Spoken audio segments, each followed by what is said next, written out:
And it's such a pleasure to welcome you from the capital city of Ecuador to this event, so important event, of an event of sustainability.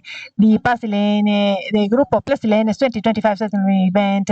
I will start with this event that, in fact, is going to cause a lot of impression. We want you to interact, to be part of this in a very active way.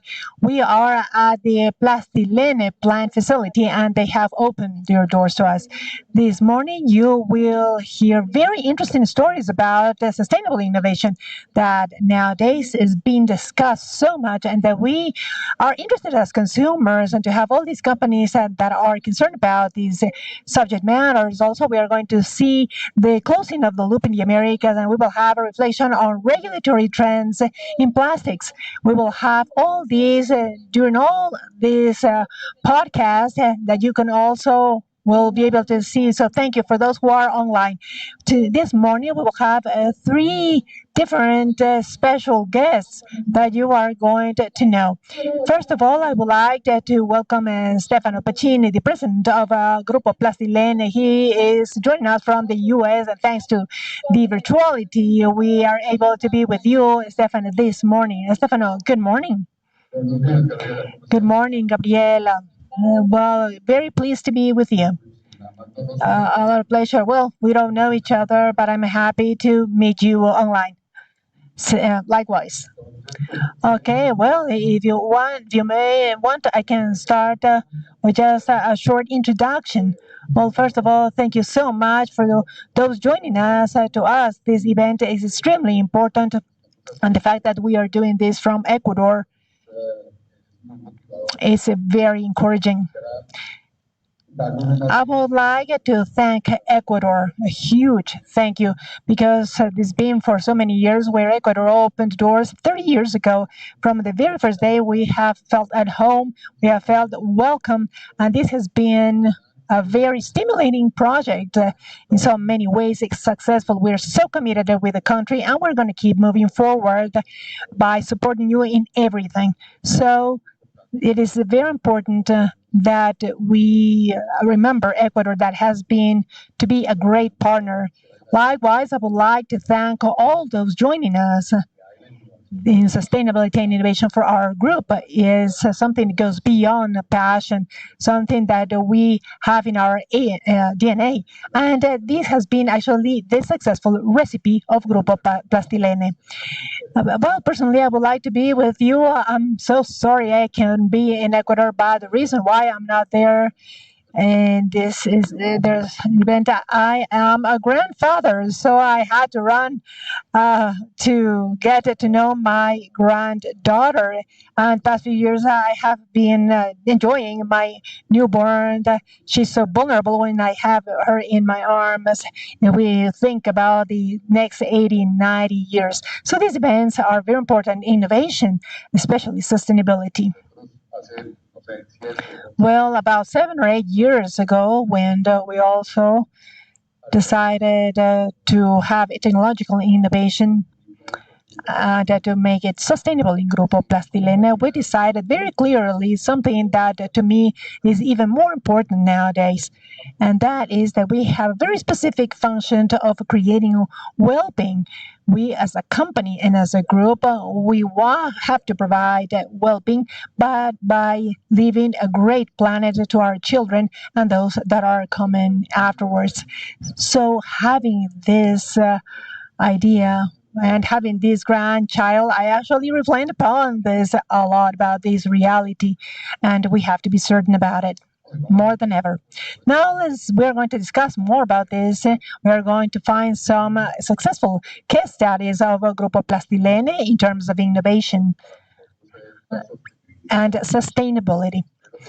And I hope that you will enjoy this. We have so many interesting stories that we want to talk about innovation in agriculture, but also in the food world and the packaging world too. So I just hope that you will pose many questions and that you all can help us to encourage innovation and invention. In Ecuador, we have a very important group. And we have the CEO from Grupo Plastilene, Colombia, Giovanna, who is our Director of Sustainability. We have Alejandro, who's joining us. Alejandro, I don't know you personally yet. I hope that we can do that soon. And this is going to be very entertaining by Gabriela, also Ricardo, who is behind the scenes. So there's an important team joining us. So welcome. I hope that you enjoy this. And go ahead, Gabriela. Thank you, Stefano. And from here, a great hug and blessings to that princess that just came to this world. There is a quote that Stefano mentioned repetitively, that is to create well-being. And that is actually what the work is about from the Grupo Plastilene. Thank you so much. I also would like to seize this moment to greet those who are online, and we want to invite you all so that this link that you can see on this broadcast that you can share to anyone who might be interested about this topic, so that we have a lot of interaction in audience, and of course the questions that you can send on the chat that you will see in this broadcast. So we will begin the first section entitled "The Science Behind Sustainability," and it's wanted to greet you all through this broadcast. Rodrigo, thank you for being here. Well, I've been told that you just came from the United States and Germany, so and that you've launched in the Pack Expo trade show here a great innovation. Could you please share with us that? Yes, indeed, Gabriela. Well, thank you so much for joining us. Well, it's a pleasure to meet you all. And thanks to the colleagues of the panel. Well, with that question, you just give me the starting point to talk a little bit about the case study. Rodrigo, can we hear? Yes. Yeah, is that better? Yeah, that's better. Okay. So, okay. Well, I take this question, and this is the starting point to talk about sustainable, applied sustainable innovation case. In the trade shows, we presented a family of materials that basically turn into alternative materials for traditional packaging that are built with several materials, constructions where they mix paper and polyethylene. And these are materials that the industry has used for so long, but because of its construction and composition are sometimes difficult to recycle, or in some cases are impacted by some type of regulation. Now, I step back a little bit of the trade show like 6 or 7 years ago, where all these concerns of executing strategies, actions, and sustainability, and to make these real products for our clients and the markets is not has come up from an idea and from a conversation where this project was born. And I'm going to discuss in detail what has happened in terms of packaging for food.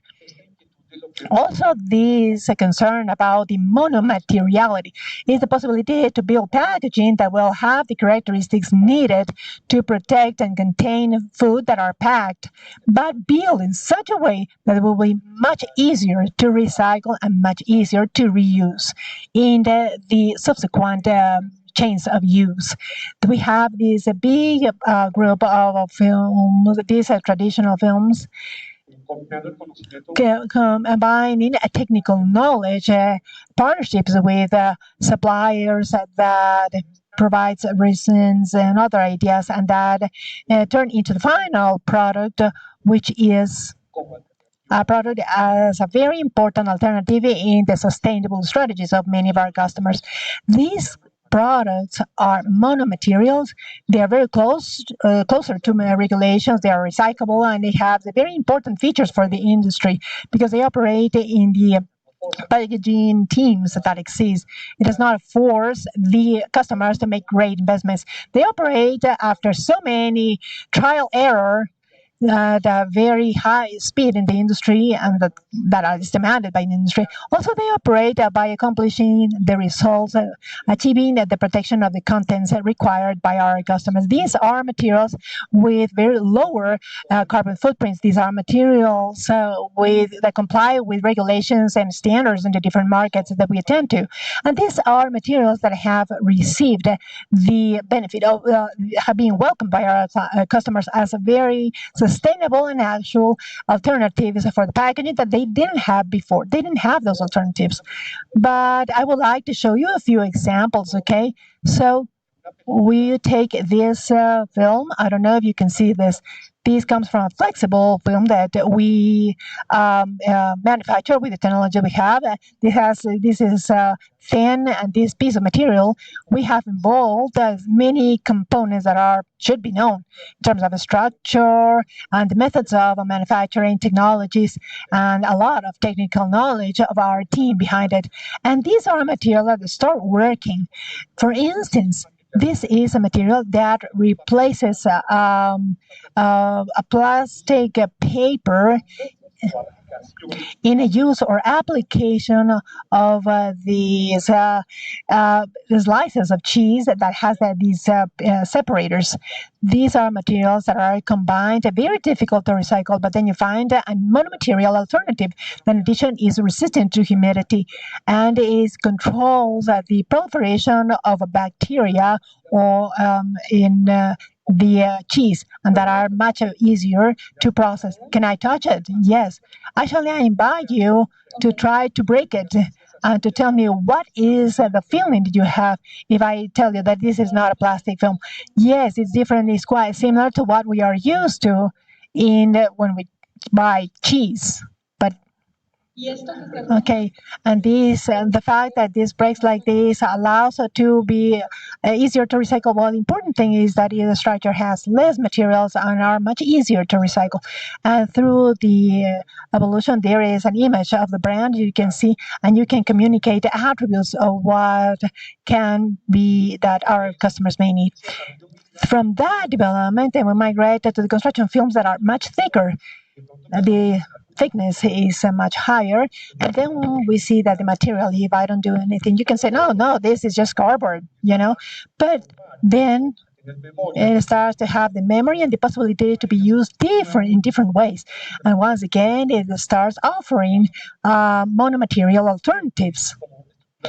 Light structures typically made of two or three materials and therefore much more complex to handle. From all those ideas, we keep proliferating other situations, and that thin film and this thick film.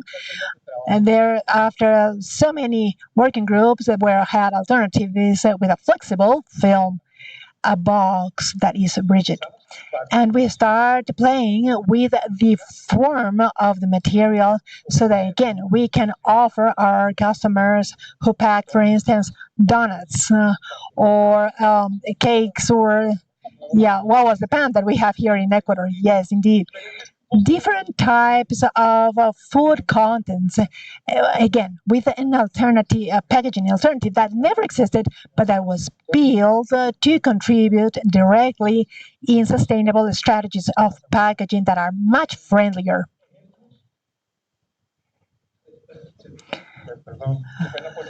Sorry. Well, we keep exploring the issues, we keep playing and handling this material. We explore alternatives with our customers' database, and we keep building the roadmaps and construct and building products that perhaps this is the most important part, as in a real technical, concrete way, a sustainable alternative, so that we can use in the food stuff industry. This is a little bit about the question about Germany and the US, like the story all the way around. It starts from a technical development, and nowadays it is a trading reality that markets such as the one here where we have the bacon packaging is now a trading product. The separator of cheese is also an actual product, and we keep going through the flatbread. I think that you said the guaguas, the pan, a product in Ecuador where we have customers who pack with this type of performance in materials. So it is for the Grupo Plastilene satisfactory. We can show with real action that nowadays it is an actual product and it exists in the market. I think that we are quite impressed, right? Well, I have to tell you, I have our audience here on site. Okay, please clap, say something. Very good, so that we can hear your applause. Well, I'm going to start like again. No, no, great, great. Great applause. We are so happy to have you all here, and this applause is to you all. Indeed, it is. We are so proud to be able to know that this great company is developing all these. That you are thinking that not only that the materials should be good for the environment, but also that you have provided these examples. And examples like for dairy, for beef, products for human consumption should have a more thorough treatment. So we are very proud of this. I'm very excited to be able to learn about this firsthand. Now, the idea is that you are also training this not only in Ecuador but also in Colombia. You are in Guatemala and you are also in the US. So this is an entire revolution, really. And this was the last country where the doors were open. So, Stefano, could you please let us know about this story?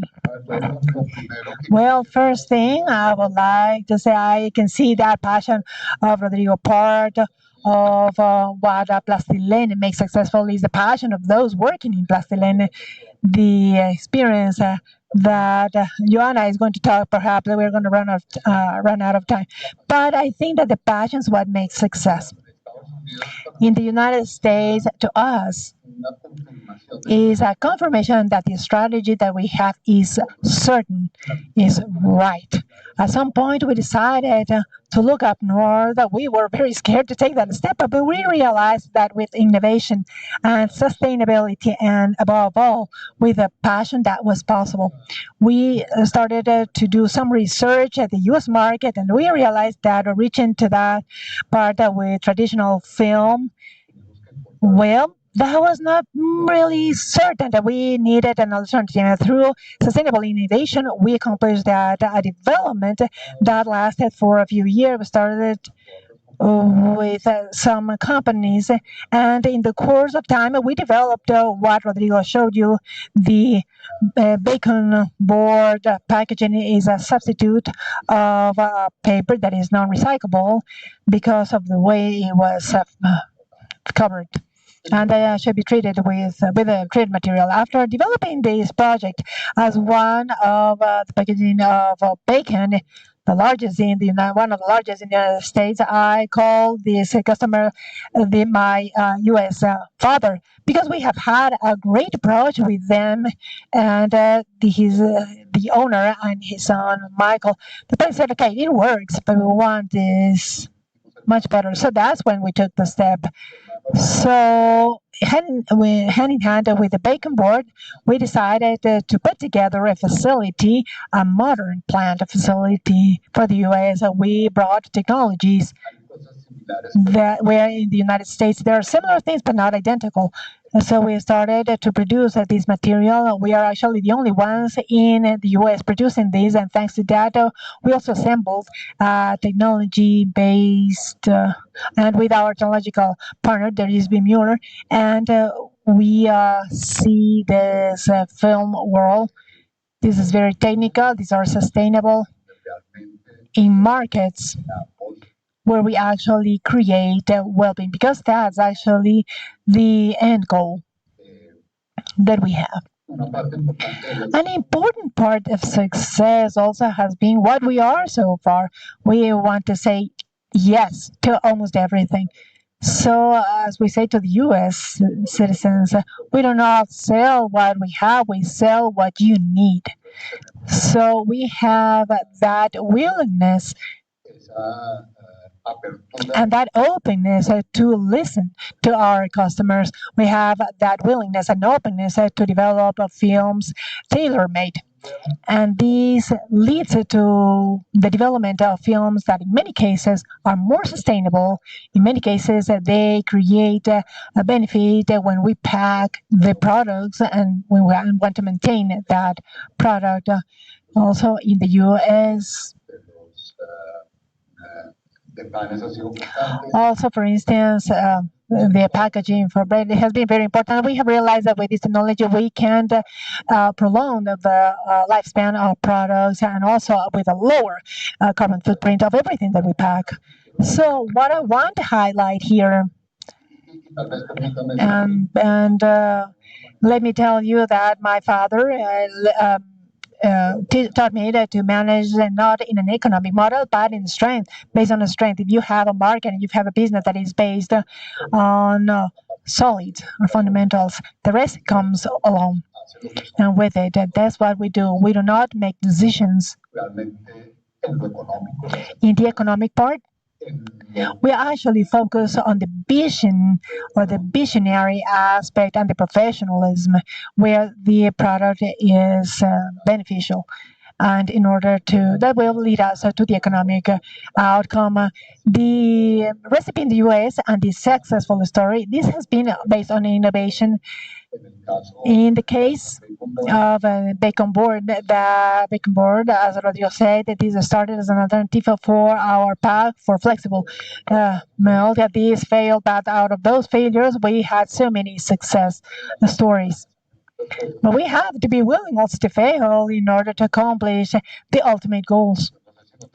And this is one of the products that Rodrigo showed, that box. The box has a great value, not that one, but the other one.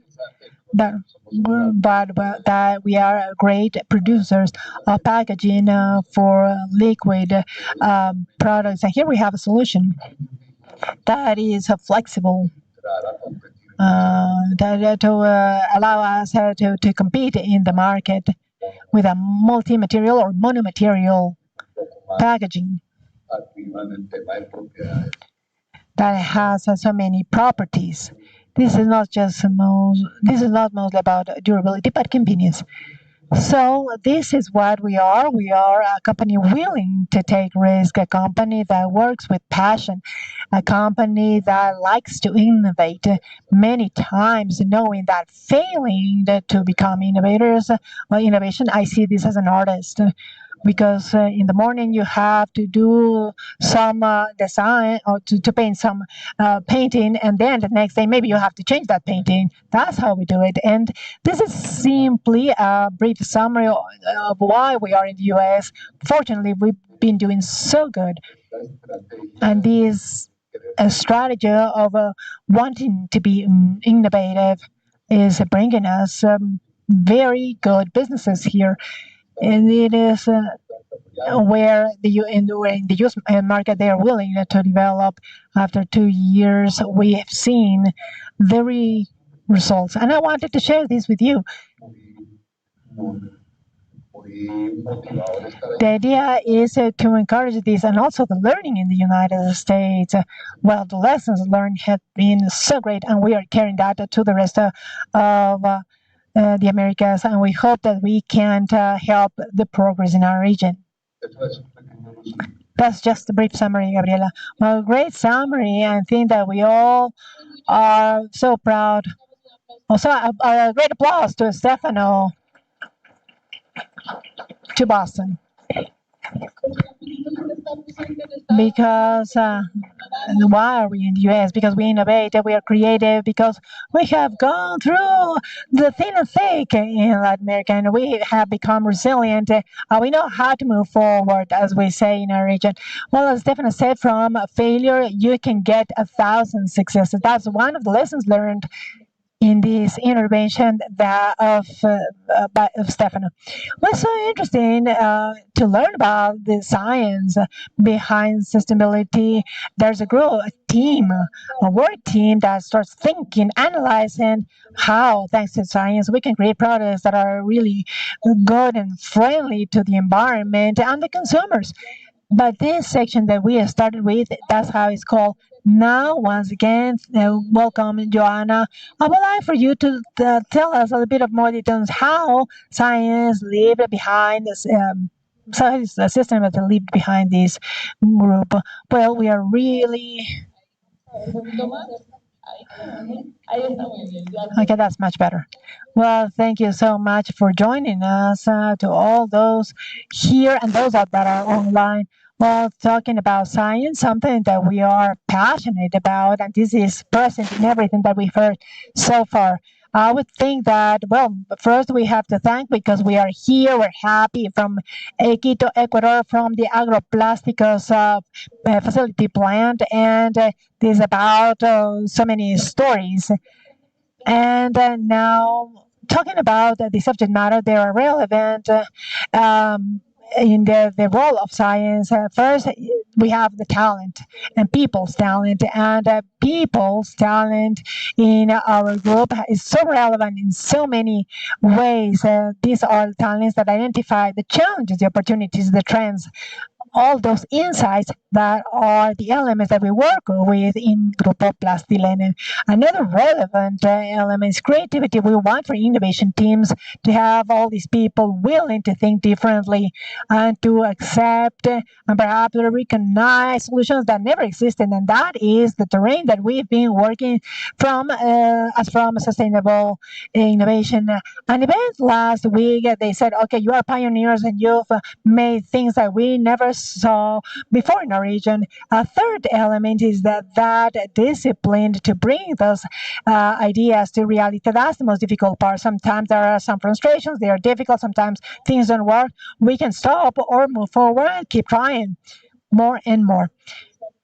It is a result of the resilience, persistence to take all those difficulties and to provide an actual product. So there are three components with people. Another component is the technology per se and the capabilities. We're so proud in Grupo Plastilene because we have that investment. We've worked in having our innovation hubs and innovation laboratories, as I call them, my playground. That's how I call it, because here we have the equipment in the companies. We have all these industrial machines. That we have up to 1,000 kilo hour and some machines that run at 1 kilogram. These are like the plane or the toys in our playground, but we have more capabilities in Colombia, in our facility in the US and Guatemala, where we have all these that simulate a ratio of 1:10 to make have these the water gauge of 9 layers and other equipment. So we have this freedom to explore, and here we can test raw material structures, whatever we want to test. We have tests on those machines, so many things. Sometimes we even have to disassemble together the materials. But the idea is that at this level of laboratory, where we have the creative freedom to try and test things, and there's another scenario with the industrial scenario. With all those capabilities, we can design, we can test, and we have the labs where we do the trial error, and we can take all the prototypes that then are going to go to industrial scale. So those capabilities are extremely important. And indeed, third indispensable component in innovation is cooperation.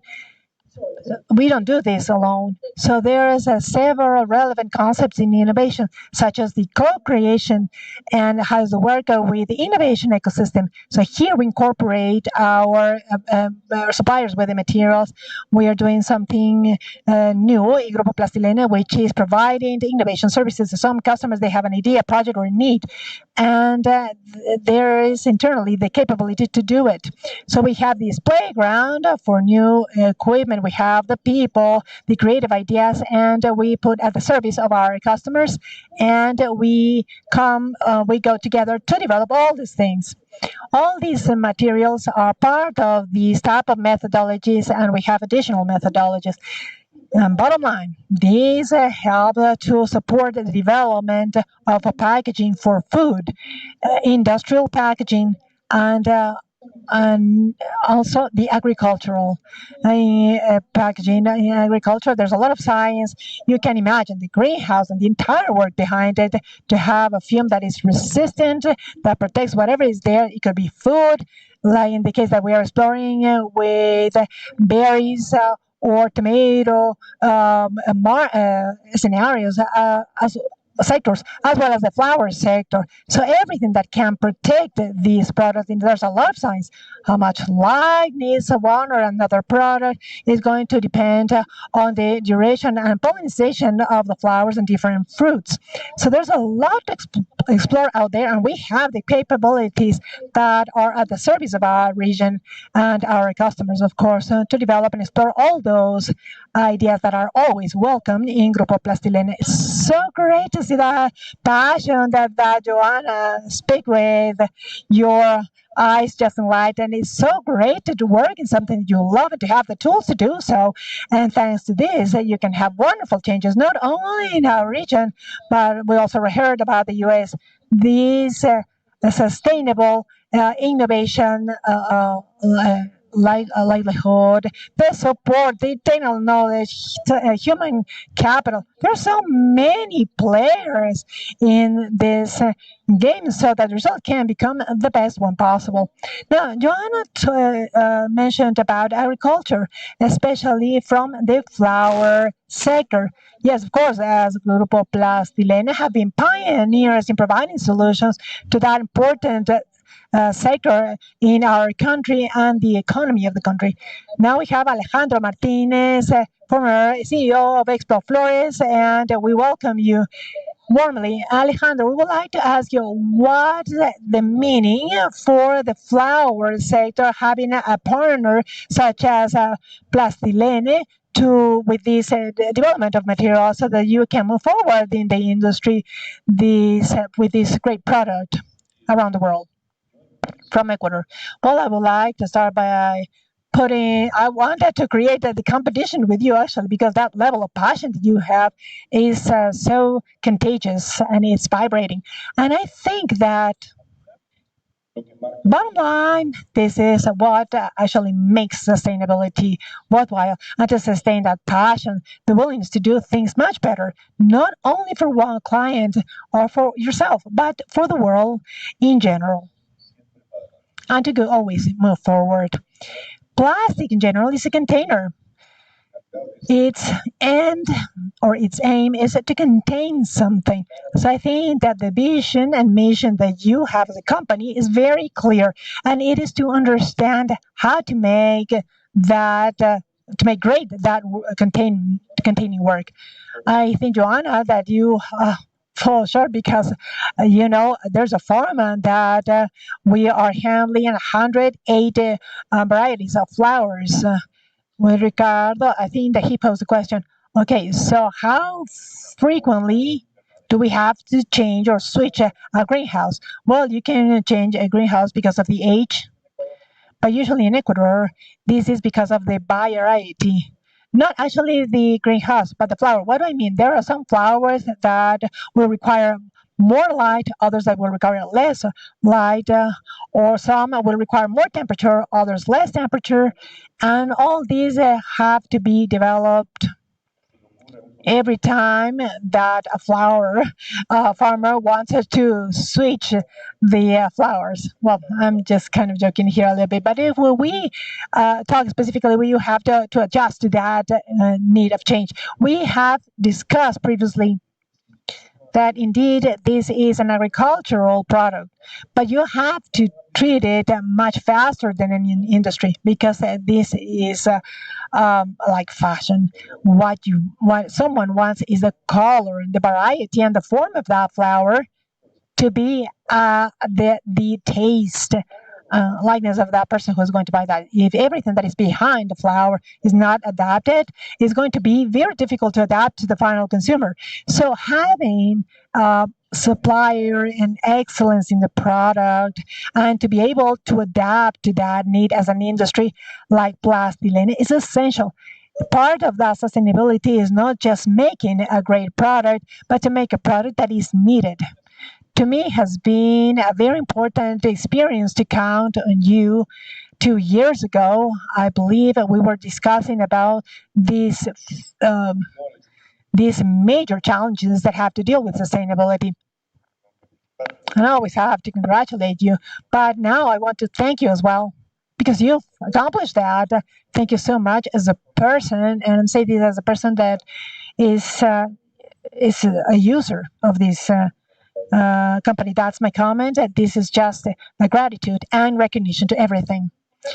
And this is a recognition or acknowledgement that that should be known even more.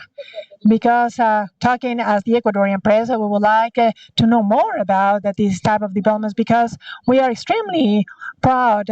And going back to the last part that you said, Alejandro, that environmental commitment by Plastilene, especially in the flower sector, that's what we are going to talk in the next section. So, Alejandro, we would like to invite you to stay with us, to remain with us, and that's going to be the next section. We have questions on the chat, and this is for you to answer. I think that between the questions and congratulations, I guess. Well, okay, it says Plastilene manufactures all different plastics needed by the varieties of flowers that Alejandro mentioned. Plastilene can provide this? Well, I would say that is a big yes, like an overall answer.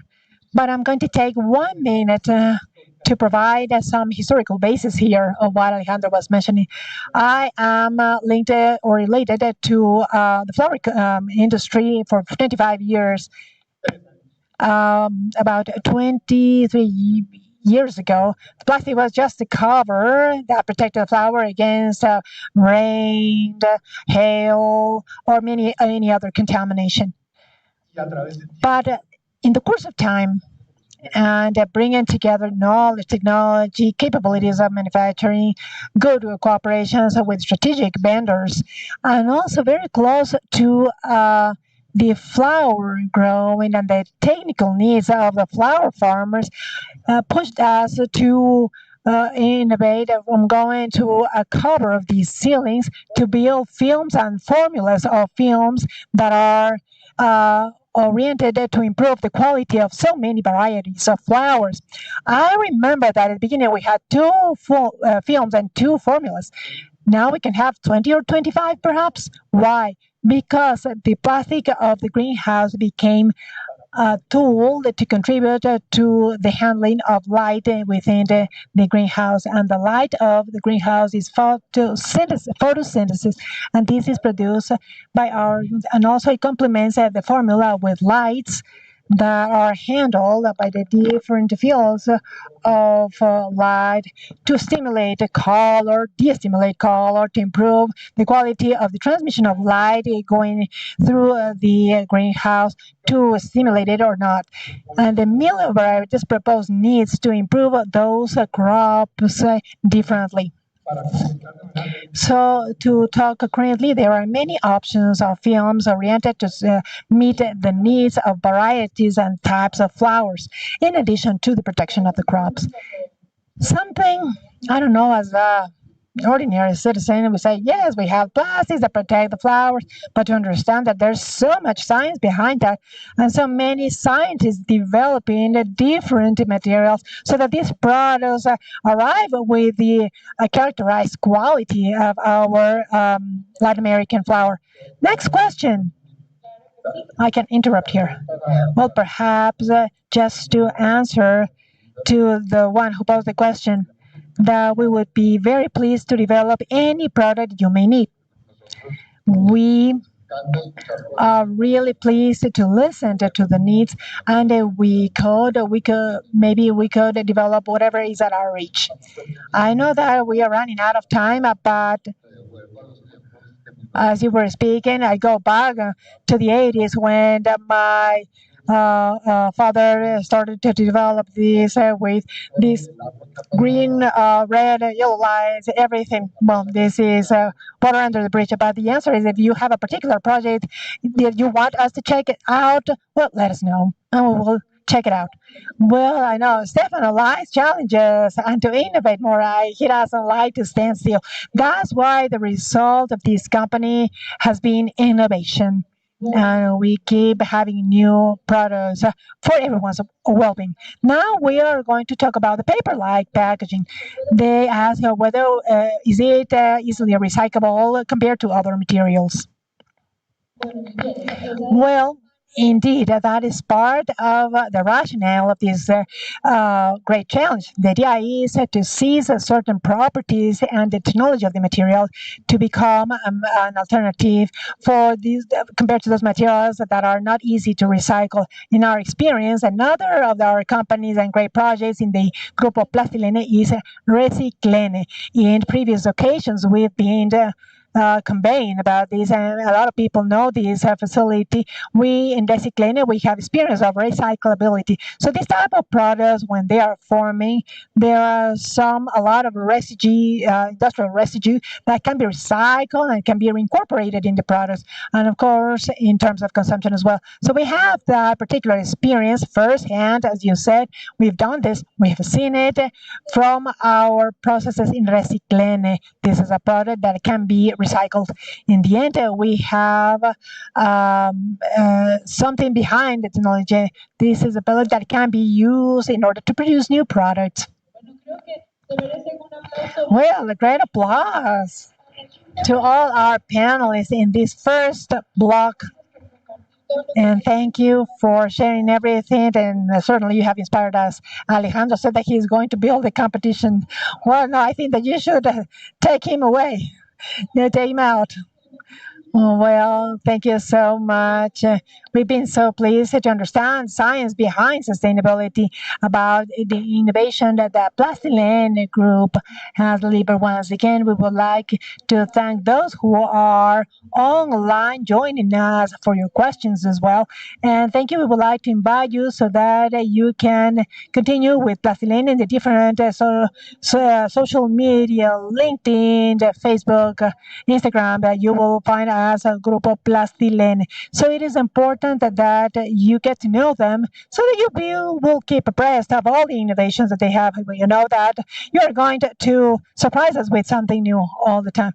Even though I'm not the user, I'm going to find the product in order to understand and have a great ally with you. Now we're getting ready for our second section called Circular Economy in Motion. This segment, we are going to hear several interesting stories, especially inspiring stories that show us that close relationships and long-lasting relationships bring great results. I would like to welcome to our panelists here. I'm so pleased, Luis Dos Santos, manager of Agroplastos. Thank you for me, Agroplásticos. I'm so surprised about everything that's in here. Also, Emilio Sanchez, welcome. He is an environmental manager, so that can join Alejandro in this new stage of this conversation. You talked about the support to the environment and how you see your work much easier thanks to the Plastilene products. Now we would like to start off by talking about the closing loop model. So please, go ahead. Yes, thank you very much, Gabriela. In fact, in Agroplastico, we are fully committed about the responsibility of managing all types of waste that could come from agriculture.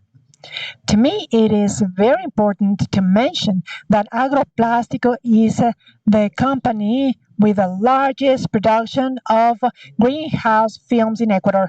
We are ruled under a governmental decree, which is 084A. With this decree, we work actively in the traceability and in the loop cycle of all materials in this loop. We work with a model that we have applied here in Ecuador, which has been successful, is a model where we started to trade the products to the farms. Once the farms determined the lifespan or useful life of the material, they decided to call us.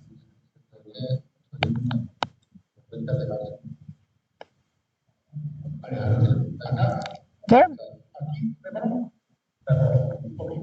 Much better, yes. Okay, so the farms, they did two calls. One is to Agroplástico, requesting the removal of the greenhouse film that they were going to call. And the second one was for our promoters or managers. We have communicated to the managers and we have communicated the farm. These managers or promoters are authorized and certified by the Ministry of Environment. This is very important. They are the ones in charge of collecting, transporting, and collecting all the materials and to bring together all the products in the different patches that they have. They'll do a different transformation of all these materials. There are some that pallet them, that they try to they accomplish to transform to pallet them and then use them to produce bags.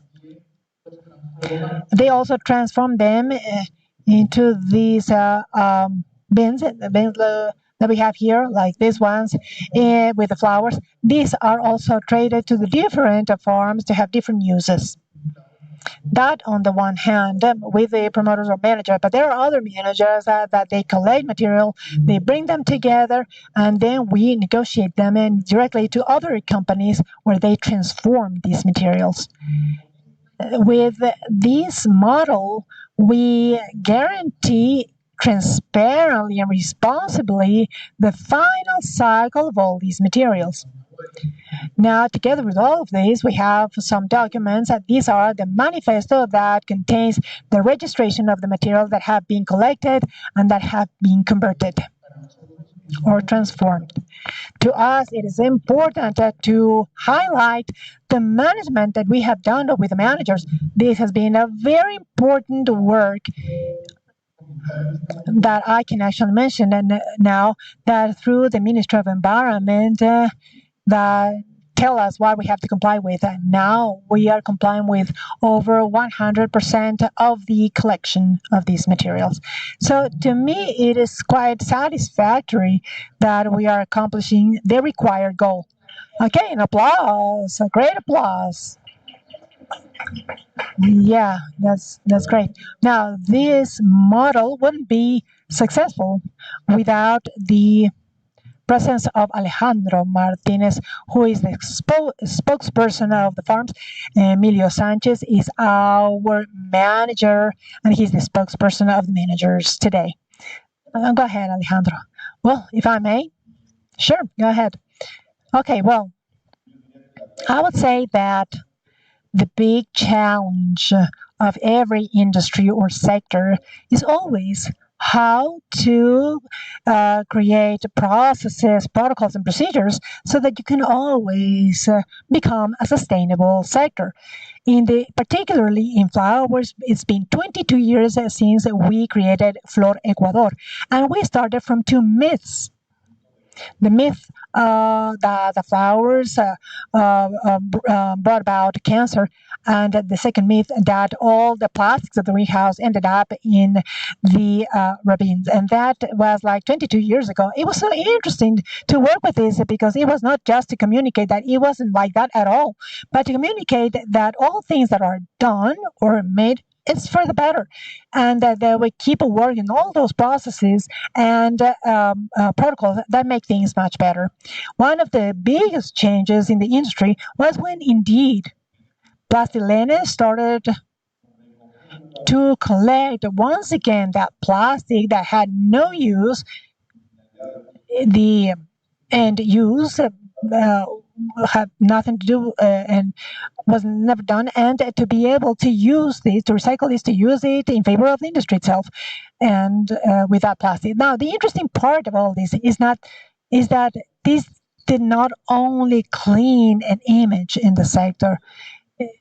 It was an ugly image at the time, but now it became a reality. The fact of incorporating one more process that is actually a circular economy process.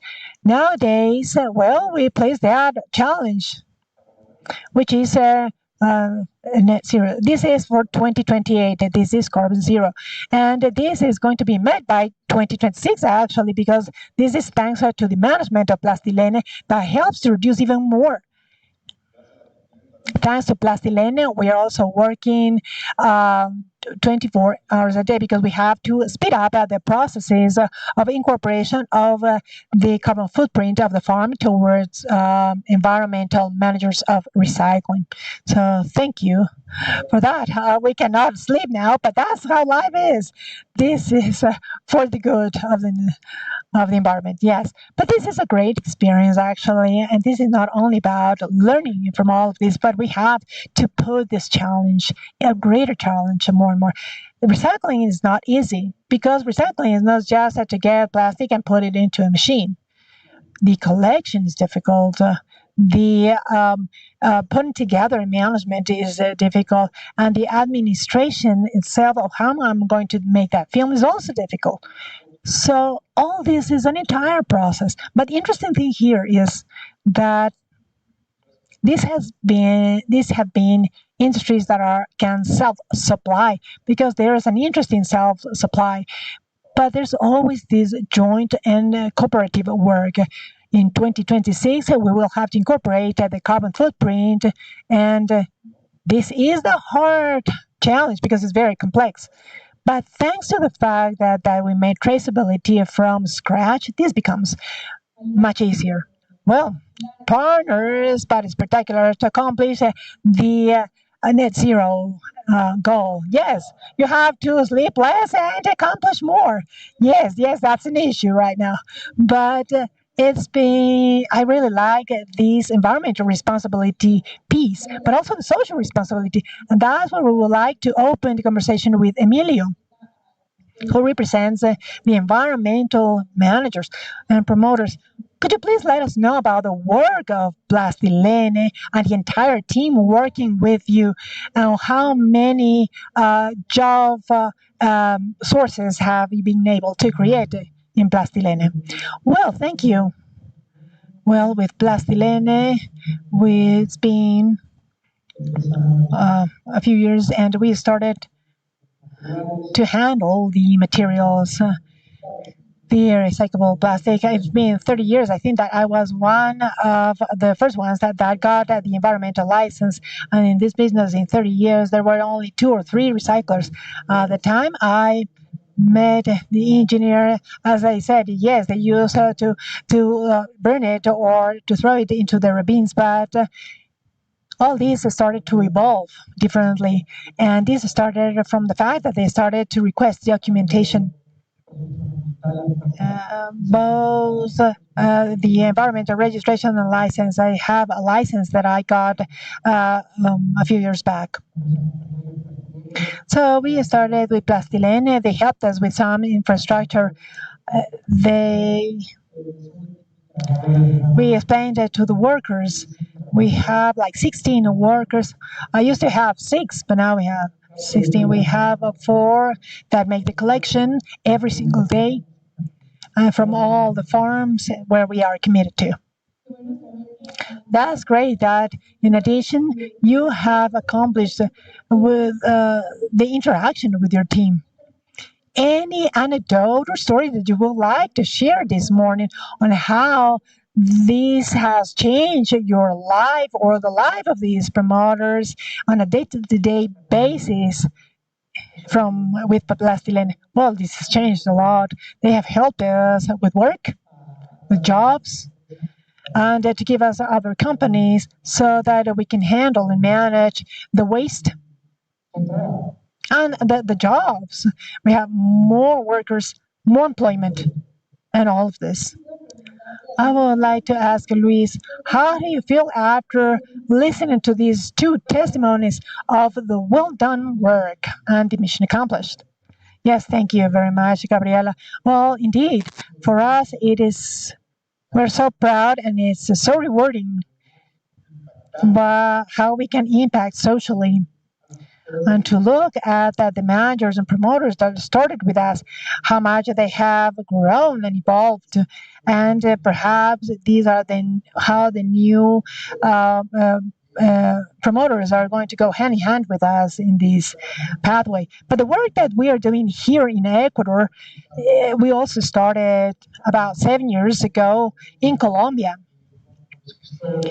with the managers and promoters who retrieve all those post-consumption products, and these go to our companies of these recovered ones, which is Reciclene, where they produce or transform these materials in a formula in the pellets that are called cyclolene, that then involve some industrial packaging. We have another company which is called MIPAC, where we started, and I was able to start a project with them of PET products that was retrieved, where we transformed the materials for the production of PETs, for packaging films of the flowers themselves that were dispatched to the United States or sent to the United States. Well, great, and applause to all of them. I think that all these stories have inspired us all, and we see how the closing of the loop of the plastic manufactured by Plastilene is a reality 100%, with testimonies of how this is being handled. Also, we want to congratulate for that management, especially here in our country. Thank you so much, and thank you for taking care of our environment and our biodiverse country that we love so much. Thank you very much.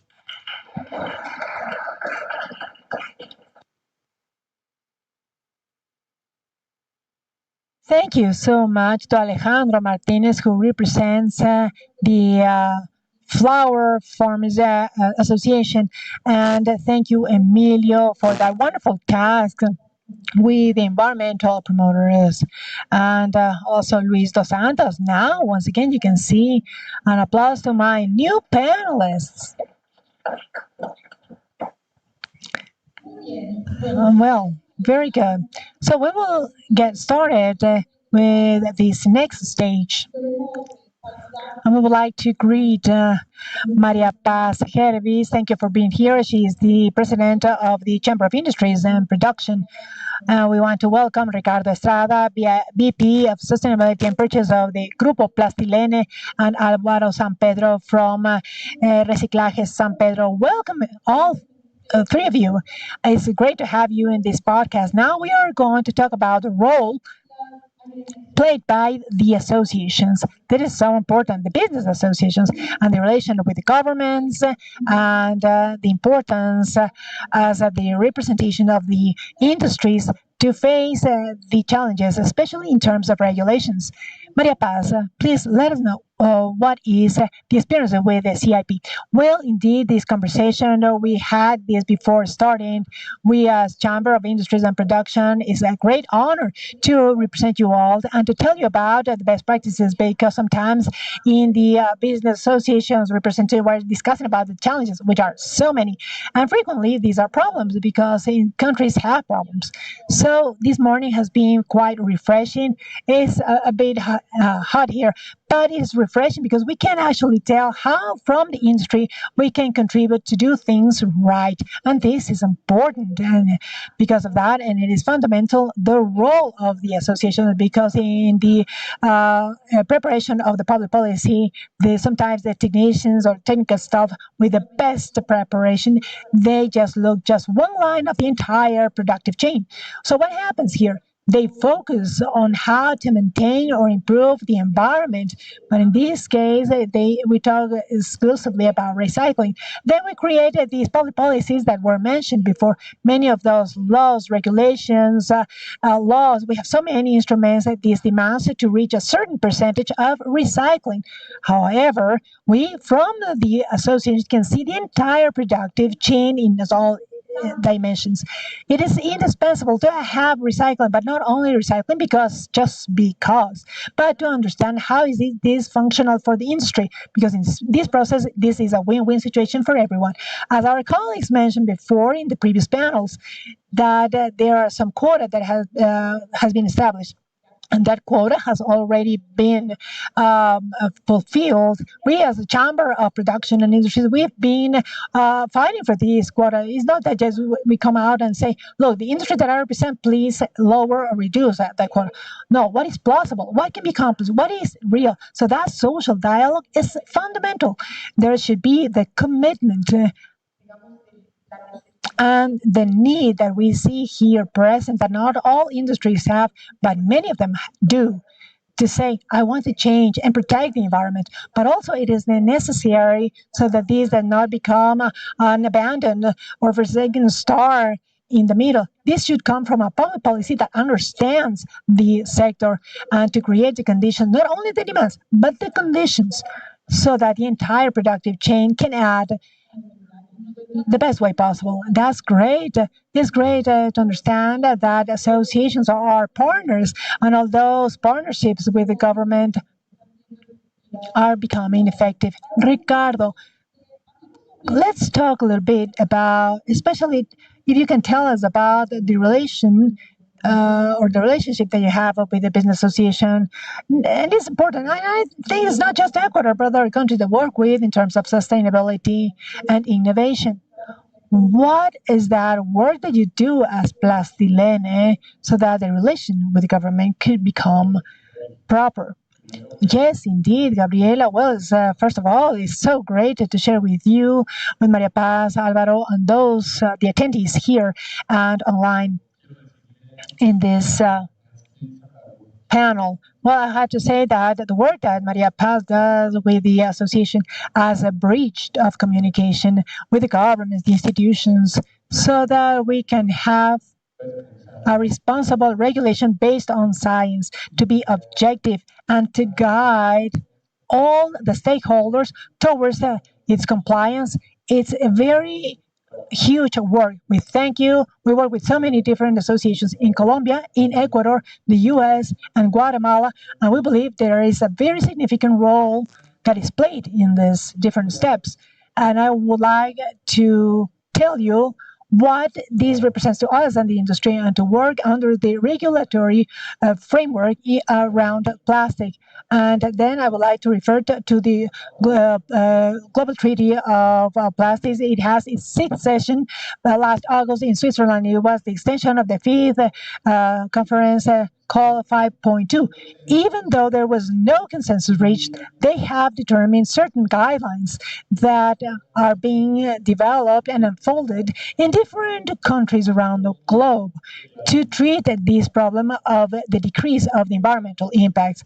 There's a special mention here because the president of the Committee of Negotiations, Luis Valla Valdivieso, Ecuadorian, in representation of all Latin Americans, he was conducting all these discussions, and he created a document which is the one collecting all these concerns or these guidelines in several articles. I would like to refer to four articles thereof. And I would like to start by the article talking about or stating about the plastic products. Well, plastics are collecting in this article everything that has to deal with laws of prohibition or regulation of plastic products. Now, we as Grupo Plastilene, why do we want to emphasize on this? Because we wanted to support our customers, the society, in determining how we can use and manage better all these products. We want to be where we are the best option. We don't want to reach all the segments in any way. We analyze based on science to determine what is the carbon footprint in our product, to determine what are the environmental impacts, how recyclable is this, and if we are able to incorporate the recovered and to guide our customers and say, okay, the best thing we can do is to use this product right here. In this case, we believe that we have no unique or single solution, but we have to find other alternatives. That's why we open other innovation and development projects where we're evaluating or assessing all types of materials to provide alternate solutions to our customers with better performance. So then we move to the second article that I would like to state This article tells us about everything that has to deal with the eco design and the design of plastics or plastic based products. Well, there is an important role because we have to work with our customers to develop items that in the end, it will have a lesser content of material. That we have all these innovative technologies, which can be the microfoaming that allows to take out this material that replaces the multi-material paper in a more recyclable way. Here, I would like to mention that we are working in two development lines to incorporate recycled products to the packaging. Recycled materials to their packaging. So we're talking about this post-consumer plant in Colombia where we're recycling nearly 400 tons a month after the consumption, post-consumer. This is a landmark to our region and our country. We are recycling 400 tons monthly, and these are half of them is going to the packaging, and half on the other half is going to other colleagues and industries that are incorporating the product. Even part of this is coming to Ecuador because the brands have requested that. So we are generating the reuse of the plastic product, and this is a reality. We are not talking about just an ideal or something that remains in paper. This is something that provides response to the regulations. Regulations, in many cases, tell us, okay, there are some products that are already forbidden, they are banned. So that's why we have these materials that we show you where we can replace the expanded polyethylene trays for high density polyethylene trays that has great leverage and that is well developed. Now, in this case, we're also discussing about reusing those 400 tons of polyethylene in new packaging or new products. In addition, Luis was mentioning this. I was saying that we have a company that is Plastilene that has a rigid packaging and uses 300 tons of recycled PET. This is to contribute with the sustainability of the sector, but with the protection of the environment. In addition, we work with the recycling with the waste pickers. And this, I'm going to talk about these Articles 7 of the summary of the treaty. This Article 7 tells us that we have to manage properly all this waste, and the laws that are already set forth in Ecuador for agricultural plastic waste that we have in Colombia for different types of packaging and materials that we have in the U.S. This year, the EPR law started to work and function in Oregon, and this is about to start in California and Colorado. This is a legislation that globally is going to unify us, is going to bring us together and bring us to the same path. We have decided that the EPR is worked in Colombia hand in hand with the recyclers and the vulnerable communities by formalizing the work with them and by offering just or fair remuneration or payment so that they can obtain a greater value for them, and to work to develop products that can incorporate all these materials. So we work with the EPR collectors, the waste pickers, and with companies so that what we have designed, we have to put this into practice.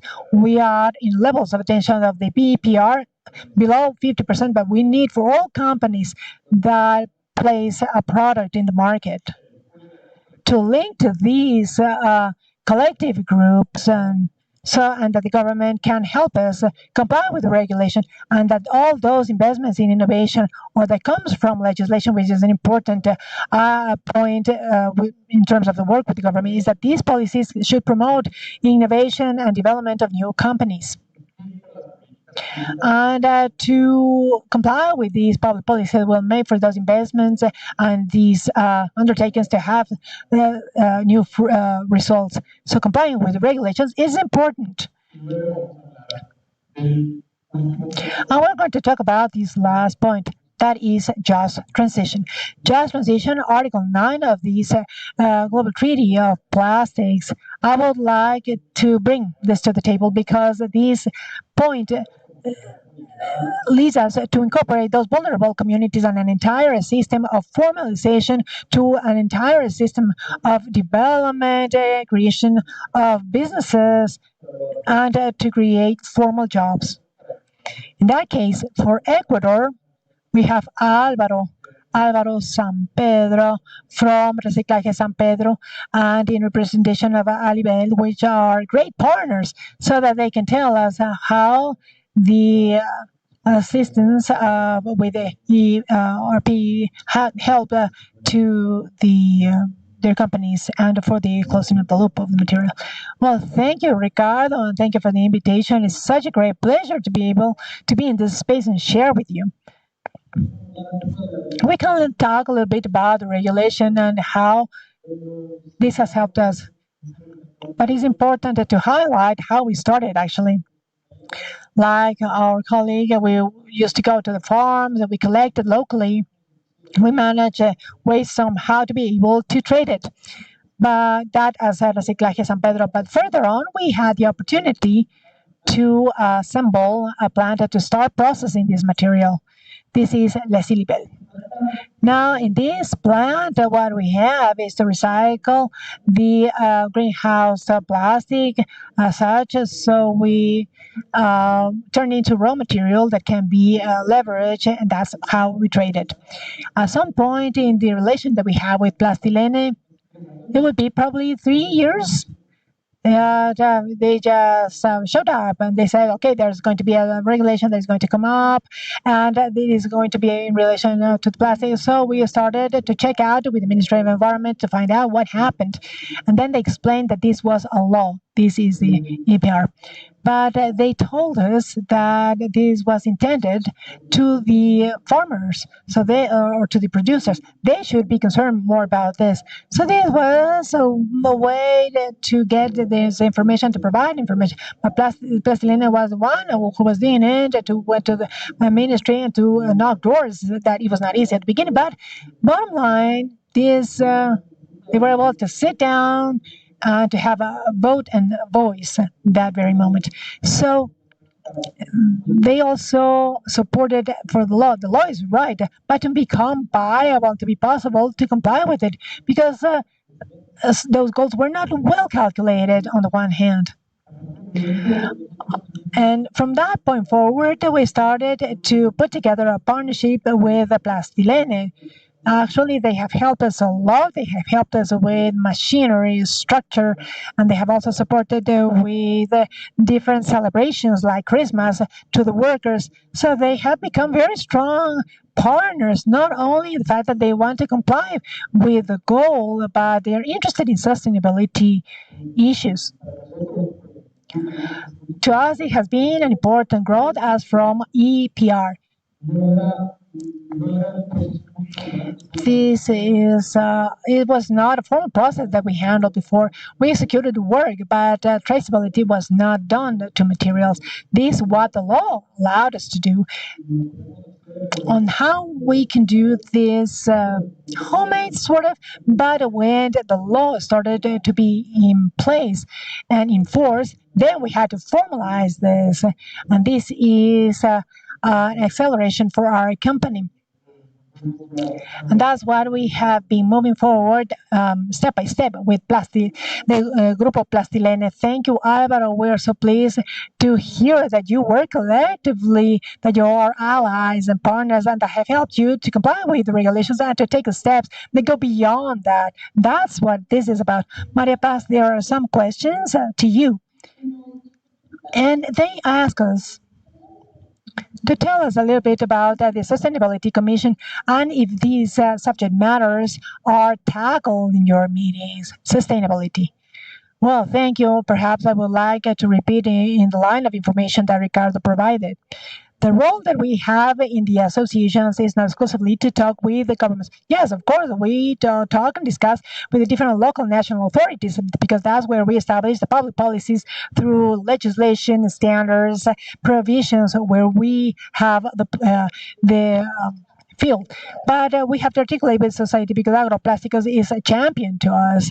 It is very simple to represent them because they have all these best practices, this genuine commitment to keep innovating in terms of sustainability. Not all companies are there.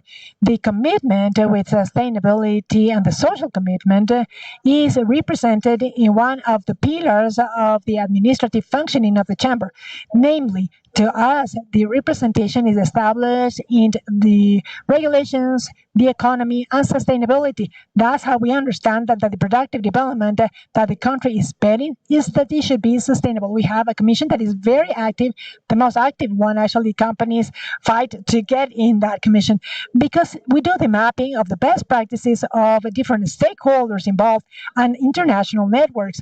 You were mentioning about this great management of Ambassador Luis Payas, but there are other international organizations that are not necessarily governments, and that we tell what we do. What we have to learn in Ecuador, and especially share, and that's another commitment that I value a lot from Agroplásticos. To conclude this reflection, is to say perhaps that we in this commitment of approaching, we are looking into the best practices, but also the opportunities. Because beyond the corporations and the association, there is the country brand. I'm going to take the example of the flowers. We are known internationally because of the quality of our flowers. Why not to be recognized and acknowledged by the best sustainable practices? And I'm sure that we are heading towards that, and we have to multiply this even more. Well, in that commitment, and as Alejandro mentioned, we are in the pathway to become net zero or carbon neutral. It's been for 6 years as Agroplásticos. We are in this commitment and we are coordinating the change for that traceability. Please count on us. We like to do things tailor-made to our customers. That's great.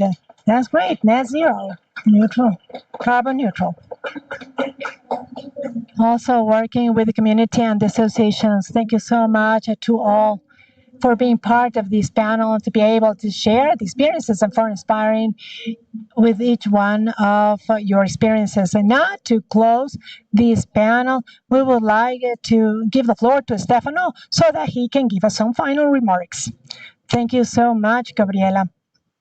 Well, in fact, we would like to stay here talking for hours because there are so many things coming to mind when we hear everything that has been of what has been said.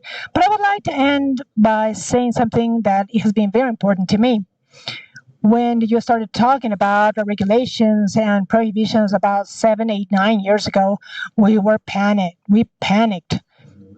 There was a fight from the companies and the corporations to find out how we can stop all these regulations and to stop all these prohibitions. But 8, 9 years after, I say this proudly that now we think differently. We believe that regulations are necessary, of course, and that regulations make goals to be complied with. The regulations make, as I said from the very beginning, that we can leave a better world for those coming after us. What has been accomplished, and when you do things right, things is the regulations at the beginning that were become something we had to do. Now these are science-based. When you make decisions based on science, it creates a sense, a purpose, and then success is guaranteed. So we, instead of opposing to this, we are promoters of well-done regulations. Now this is a very dynamic process in the recycling regulatory world. We need an entire team. This changes on a daily basis, and I'm going to give you a very brief example. And the Bacon board that we talked about, they change the database of the measurements of the AFCA, and everything changes. That happened to us a few months back from all the customers in the United States because they changed the database on how they should measure the carbon footprint in the database. We have to handle this every single day. So when you do an analysis, our product keeps being the champion. We don't have to panic. We have to work right, and we have to work together and hand in hand with the regulatory bodies and the governments, and we have to do things right. Sustainability is not a Plastilene project. This is everyone's project. If we are not, is not everyone on board, then we're not going to be successful. This starts from the consumer and it ends until ends with the trader or those who produce it. I'm going to keep repeating this about sustainability and always end with the same. Here we are not competitors. We all are partners. Everyone's partner, even those who produce packaging. We all are partners. We're not competitors. We must come together and we have to work jointly. It is extremely encouraging when we see that Colombia in the Reciclene, we recycle flexible, post-consumer flexibles. So we think that the supply chain of the U.S., they send it to the refills. But if you want to do it, you can do it. And we are admired because of the post-consumer recycling. I have some friends actually that work in the collection hubs in New York, and they always tell me that the flexible, they send it to the landfills, but we recycle them. So this is a little bit the message. We should not be afraid of this. We have to work together. We love the challenges. Those who make those pose those questions, it got me thinking. And we have a product, whatever. If we can do it, a product, we do it. That's why we're here. We love challenges, and that's my message to everyone: to keep working with awareness, with commitment, without fear. Here we all are partners and allies, and we have to pull off these projects. Thank you, everyone, to all the panelists. Please count on us. We're not perfect, of course, but we don't have all the resources that we would like to. But we will do our best, and wherever the challenge is, we will be there. Thank you so much, Stefano, and to all our panelists for those inspiring stories. I think the important thing here and the message is that we'll have to work together as a team, civil society, leaders, politicians, corporations, as consumers. We also have to make a great effort to develop these products environmentally friendly. So as consumers, we have to put our heart and awareness to sustain this chain. So I would like to thank you, everyone, everyone who has talked this morning. Thank you for allowing us to be part of this great event, and to send warm greetings to those who are online. We would like to mention that this video is going to be uploaded in the YouTube channel of Plastilene. Perhaps you've already or you entered later, but it is worthwhile. And share this video with everyone that you consider might be interested in this subject matter. I am really, really interested in everything that you're doing, and we hope that we get more news from that great job that you are doing. So I would like to conclude by saying, well, great applause to the entire Grupo Plastilene, and for the camera to help me. Now, okay, you're and the camera, they're looking at you. So greetings to everyone. It has been a wonderful audience, both on site and online. Thank you for that wonderful job, and keep in tune. Thank you, and congratulations.